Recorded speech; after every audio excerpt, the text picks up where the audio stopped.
Hey guys, I'm going to give you my review on the Grizzly G1033X Extreme Duty 20-inch planer. This is a product made by Grizzly, and I'm just going to go over things I like and what I don't like about this planer. And the reason why I bought this planer was I was trying to decide between Jet, Grizzly, and Powermatic's planer, and the Grizzly one just had a little bit better specs as far as feed rates and how much wood it could hog off at a time. So that's why I lean towards the Grizzly product. So starting out, I bought the base for it. It didn't quite fit. It was a Grizzly base. It didn't quite fit on there. I ended up having to modify it. But getting a base for it, for me, because I move it around in my shop, was, I mean, you got to do it if you're going to move it, because this thing is extremely heavy. Like, I can't lift this by myself. So, a couple of things, like looking at it real quick off the top here. So it's got these rollers, and they're supposed to be so you could feed the boards back and forth. Well, I very rarely ever use this feature with multiple people. I wish there was some sort of a clamp on here, and I'll probably make something that I could put on here to lock these wheels so they don't roll. Because I'll set a few boards up here, I'll plane them, set them on top, and as I'm going, all of a sudden it just slowly starts to creep one way, and then they fall off. So, some sort of a lock would be nice on here. Everything on here is made out of steel. It's super heavy duty. It's great. The only thing that's plastic is this cover here. A feature that I really like about this is down here, it's got these rollers you could see right here. They make it so the wood feeds through a little bit easier. Now, when you're doing rough sawn lumber, the nice thing about these rollers is you can loosen an Allen screw, which is right over here, right here. You loosen that Allen screw, and then there's a little nut you can turn right here. And then that will raise and lower this wheel. So if I'm doing really rough sawn lumber, I'll raise that wheel up all the way as high as it goes. The boards feed through a lot nicer, because when they're rough and they're uneven, they tend to catch on the lip here on either side of the roller. So then the downside with having that up high is you end up getting a little bit more snipe. You get some pretty noticeable snipe. So I'll rough it in usually with the rollers up if I'm doing a big batch, and then I'll put the rollers down to finish it off. And there's virtually no snipe with this planer. It's a lot better than my DeWalt 735 planer that I had. And that DeWalt 735 had a helical head that I put on there as well. And this thing is just, that other one, it just doesn't compare. This has a helical head on it as well.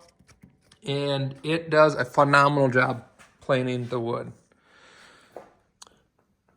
Now you come around the backside, it's got the exhaust port here, and it is all metal. It's not plastic. I like that. It's nice and sturdy, strong. It's not going to break. You're not going to chip the plastic on it.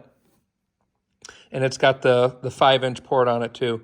And when you're hogging some wood, a lot of wood at one time, I mean, you'll see this is just, the amount of chips that come out of there is pretty incredible. I can fill a 55-gallon drum in about 2 or 3 minutes with this machine when I'm doing some heavy planing with it. So on the side over here, you got a little gauge that tells you your height, your depth that you are at. It's pretty rigid, works pretty good.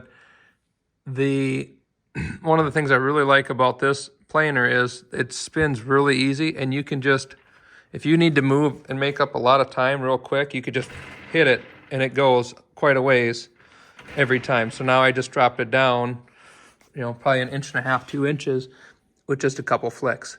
So now you can see the bottom a little bit better. You'll see these teeth here. These are the anti-kickback teeth.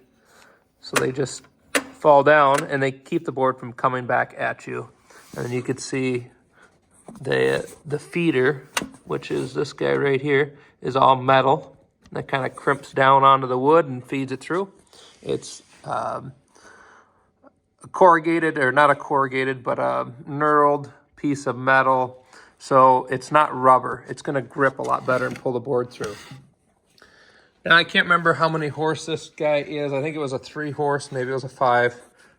I've only had it happen one time where maybe twice, where I was really throwing a lot at it and it bogged down and ended up tripping the breaker. But I mean, it takes a significant amount to. Looks like it is the 5 horse here. ADHD. Got distracted, and there's the weight, 775 pounds. So if you think you're going to move this thing around without wheels, yeah, probably not. All right, I'm going to give you a quick little demo of the machine running. It's actually, another thing I really like about it is it's very quiet when it's running with nothing else on. I feel like it's quiet. And even when you're planing the wood, I feel like it's a lot quieter than the 735 DeWalt that I had. So I'm going to give you a quick little demo of it. I'm going to turn on the dust collector here.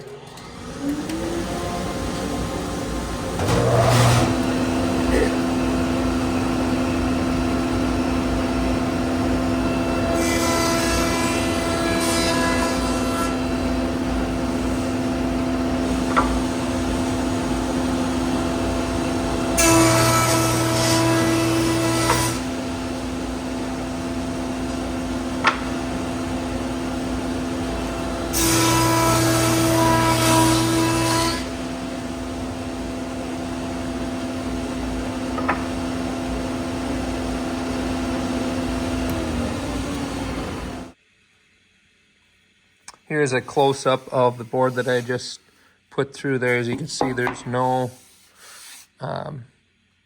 snipe. You know, I've hit a few things with it before, so there's some grooves in it. I got quite a few hours on these blades, and they're probably due to be flipped, but it leaves an incredibly smooth surface. Now, those last 2 passes, that took off a 1/4 inch in 2 passes. So with the DeWalt, I was lucky to get a 1/16 of an inch off in a pass. This guy here, I can do 2 cranks of that wheel, where the DeWalt I can only do a half of a crank. And I've run 3 2x6s through at one time to dimension them out, and it handles it just fine. So if you're looking to upgrade to a better planer, the G1033X is something that I would highly recommend. It will outperform, if you have a DeWalt or a smaller 13-inch planer, it will outperform that hands down. No questions asked. I mean, it is incredibly fast. So the finished product is way better as well. Much smoother, less snipe, easier to move. It does have 2 speeds. I showed you it in the second speed, the 28 feet per minute.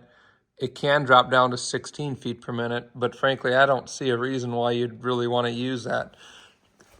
I've used it a time or 2, but I didn't see the advantage of it. It goes slower, so you could take off more wood at a time, but I found that in the 28 feet per minute setting, it has no problem taking off the maximum amount in one pass. So really the lower speed, I might get a little bit better finish, but I mean, that is more than sufficient for my needs, especially with pine. Pine is a lot harder to get smooth than a harder wood. So I am super pleased with this machine. If it were to break, I'd buy a new one. I don't think I would try a different one. It's very well built, solid machine. So if you like this video, please give me a thumbs up, hit that subscribe button. You got any questions about this that maybe I missed something that you want to know more about? Drop a comment down below. I'd be happy to help you with it. If there's anything else in the shop that you'd like to see a review on or get my thoughts on another product, just leave a comment down below. I'd be happy to make a video for you. Thanks again for watching, guys, and hope to see you in the next video.